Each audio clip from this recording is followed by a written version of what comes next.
कक्षा 10वीं की स्टूडेंट फाइनली आपका विषय विज्ञान के यहाँ पर त्रैमासिक परीक्षा 2024-25 पे लेके आ चुके हैं। और साथ ही स्टूडेंट आपको बता दें, हम आपके लिए यहाँ पर 4 बजे रात को वीडियो बना रहे हैं, क्योंकि जो आपका विज्ञान पेपर है वो पूरा आ चुका है। और साथ ही पेपर देने से पहले आपको इस पेपर पूरा रट के जाना है। साथ ही हम आपका संपूर्ण उत्तर सहित पूरा विज्ञान पेपर कराने वाले, तो पेपर देने से पहले आपको अच्छे से यहाँ पर याद कर लेना, ठीक है।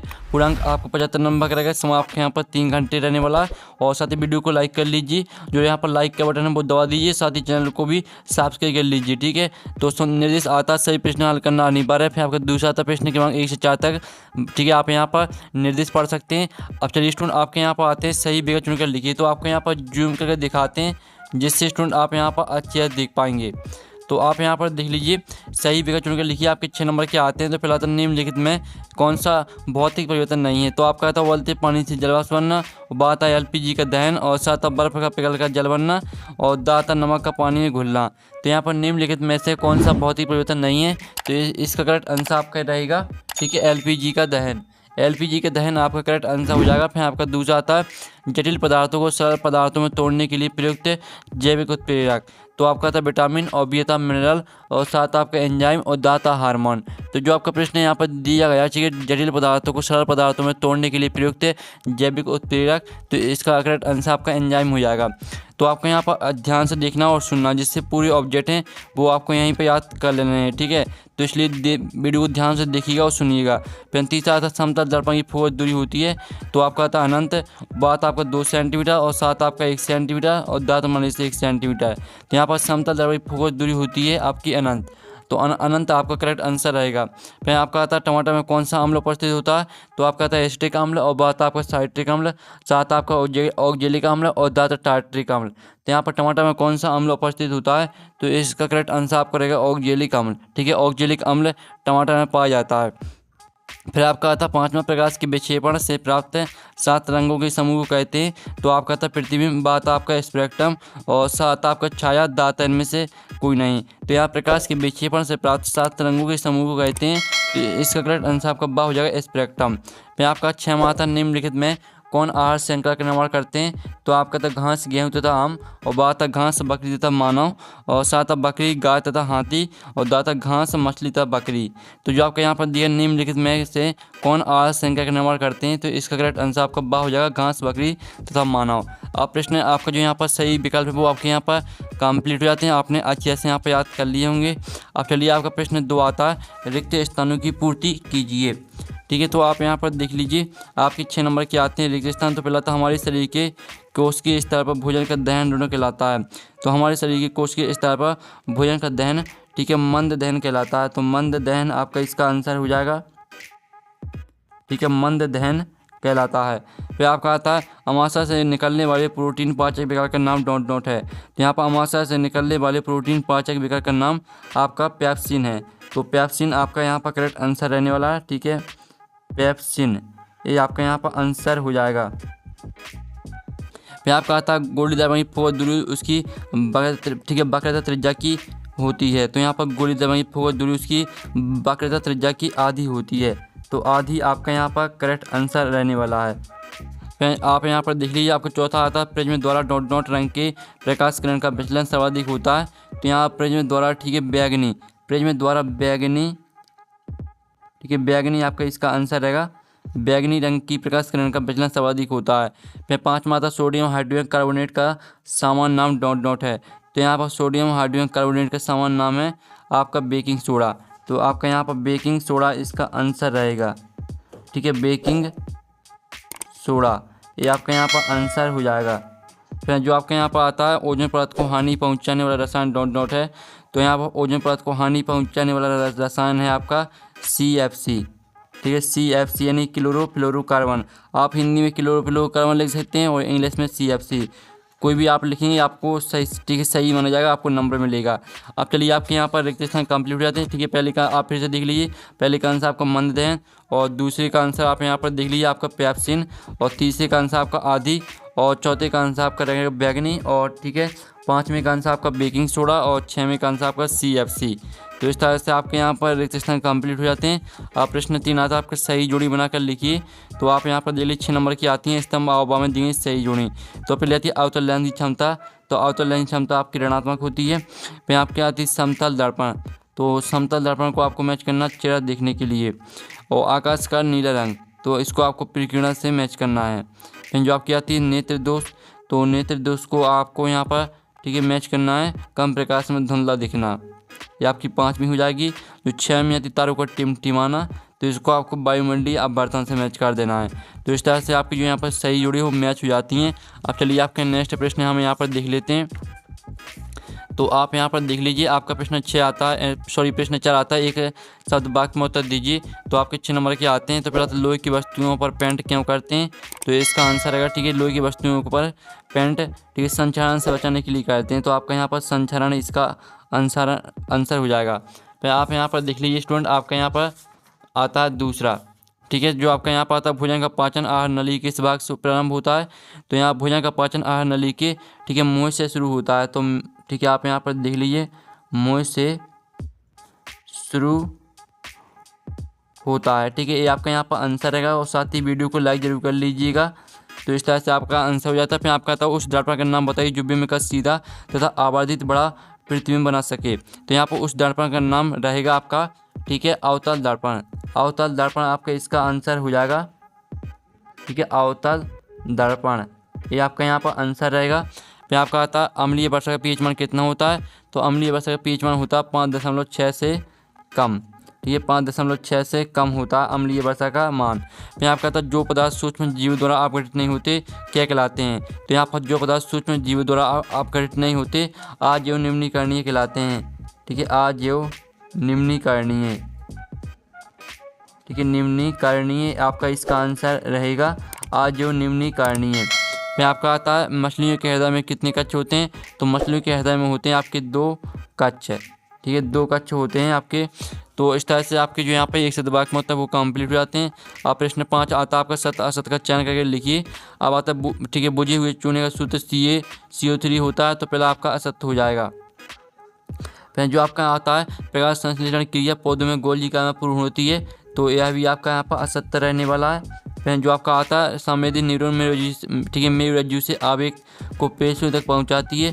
तो यह आपका असत्य हो जाएगा। फिर जो आपका लिटमस एक प्राकृतिक अम्लसार सूचक है।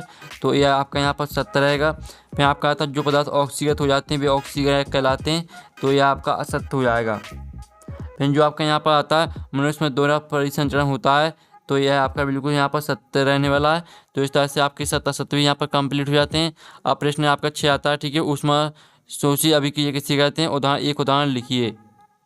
तो इसमें जो आपका प्रश्न दिया था ठीक है ऊष्मा शोषी अभिक्रिया किसे कहते हैं, एक उदाहरण लिखिए। तो इसका आंसर देख लीजिए ठीक है ऊष्मा शोषी अभिक्रिया जिस रासायनिक अभिक्रिया में ऊष्मा ऊर्जा का अवशोषण होता हुआ है ऊष्मा शोषी अभिक्रिया कहलाती है। और इसका उदाहरण भी आप यहाँ पर देख लीजिए, ये आपका उदाहरण दिया गया। तो ठीक आपको यहाँ पर अच्छे से याद कर लेना ठीक है पेपर देने से पहले। और जो आपके इसका अथवा आता है रेडॉक्स अभिक्रिया किसे कहते हैं, एक उदाहरण दीजिए। तो इसका आंसर आपको खुद करना ठीक है। दोनों में से हम आपको एक का आंसर कराएंगे क्योंकि दोनों के आंसर कराएंगे तो वीडियो काफ़ी लॉन्ग हो जाता है और आपके ज़्यादा टाइम भी नहीं है। तो इसलिए हम आपको एक का आंसर कराने वाले हैं। फिर आपके यहाँ पर देख लीजिए आलू चिप्स के पैकेट को नाइट्रोजन से प्रभावित ठीक है क्यों किया जाता है। तो इसका आंसर वो हम यहाँ पर देख लेते हैं। तो इसका आंसर आप यहाँ पर देख लीजिए नाइट्रोजन गैस रंगीन गंधहीन और स्वादहीन गैसें होती हैं। ये गैसें खाद्य पदार्थों के साथ जल्दी रिएक्ट नहीं करती, यह बैक्टीरिया और दूसरे कीटाणुओं को भी बढ़ने से रोकती हैं, अतः इसे चिप्स के पैकेटों में भरा जाता है। तो इस तरह से आपका इसका आंसर रहने वाला है। फिर जो आपके यहाँ पर दिया गया इसका अथवा वायु में जलाने से पूर्व मैग्नीशियम को साफ क्यों किया जाता है। तो इसका आंसर हम यहाँ पर देख लेते हैं। तो स्टूडेंट जो आपके यहाँ पर दिया गया आप यहाँ पर देख लीजिए, सॉरी इसका आंसर आपको खुद करना है। फिर आपका आता है उदासीनीकरण अभिक्रिया को उदाहरण से लिखिए। तो हम यहाँ पर उदासीनीकरण अभिक्रिया देख लेते हैं। तो आप यहाँ पर देख लीजिए ठीक है अम्ल और क्षारक परस्पर अभिक्रिया करके एक दूसरे को ठीक है उदासीन कर देते हैं और लवण एवं जल का निर्माण करते हैं, यह प्रक्रिया उदासीनीकरण कहलाती है। और इसका उदाहरण देख लीजिए HCl + NOH = NaCl + H2O। तो आपके यहाँ पर 2 उदाहरण दिए हैं, तो यहाँ से कोई आपको एक उदाहरण याद कर लेना है। अब चलिए आपके यहाँ पर आता है इसका अथवा आता अम्ल का जलीय विलयन विद्युत चलन क्यों करता है। फिर आपका यहाँ पर 10वां आता है ठीक है। तो आप यहाँ पर देख लीजिए ATP का पूरा नाम लिखिए, इसे ऊर्जा मुद्रा क्यों कहते हैं।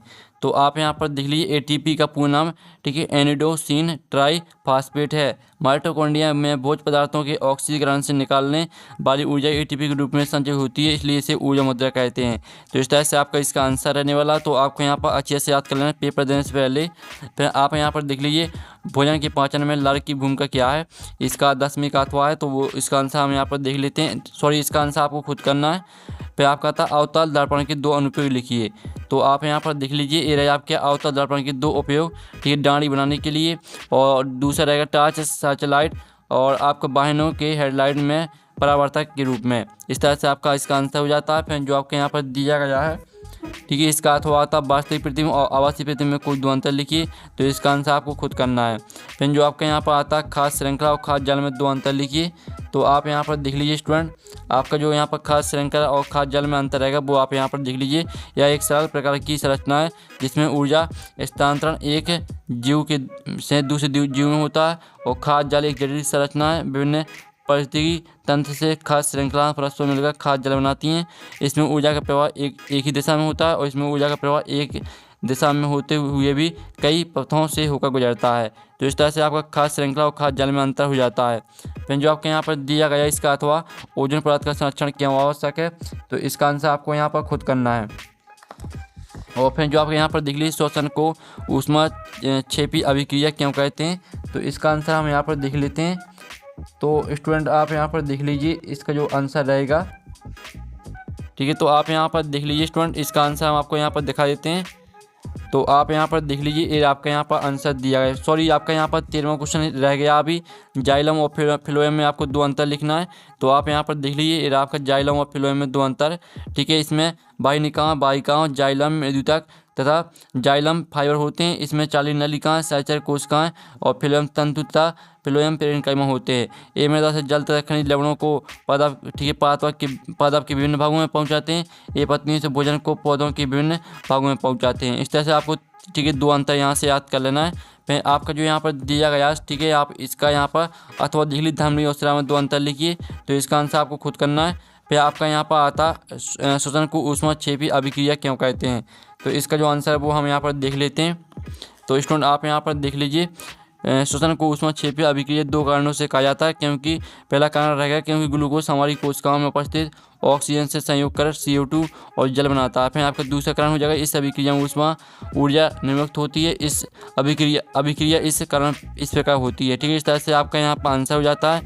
फिर आप यहाँ पर देख लीजिए इसका आपका यहाँ पर अथवा आता आलू के चिप्स के पैकेट को नाइट्रोजन से प्रभावित क्यों किया जाता है। और फिर जो आपके यहाँ पर आता है हाइड्रोकार्बन क्या है, उदाहरण देकर समझाइए। तो स्टूडेंट आप यहाँ पर देख लीजिए जो बे आपका इसका आंसर रहने वाला बे कार्बनिक यौगिक है, ठीक है, जो केवल कार्बन तथा हाइड्रोजन तत्वों के संयोग से मिलकर बने होते हैं। हाइड्रोकार्बन कहलाते हैं। मीथेन, एथेन, प्रोपेन, ब्यूटेन आदि हाइड्रोकार्बन के उदाहरण हैं, ठीक है। उदाहरण भी आपको याद कर लेना है और परिभाषा भी आपको याद कर लेनी है। फिर आपके यहाँ पर देख लेते हैं जो आपके यहाँ पर दिया गया इसका अथवा साउन तथा अपमाजक में कोई 2 अंतर लिखिए। फिर आपका आता माइटोकॉन्ड्रिया को कोशिका का बिजली घर क्यों कहते हैं। तो आप यहाँ पर देख लीजिए इसका आंसर देखिए माइटोकॉन्ड्रिया में ऑक्सीकरण एंजाइम होते हैं जो भोजन के ऑक्सीकरण द्वारा ऊर्जा उत्पादन के लिए उत्तरदायी हैं।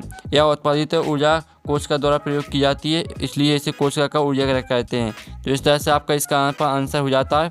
फिर जो आपके यहाँ पर देख लीजिए स्टूडेंट जो आपका इसका अथवा दिया गया अमीबा में पोषण की प्रक्रिया किस प्रकार पूर्ण होती है, तो इसका आंसर आपको खुद करना है।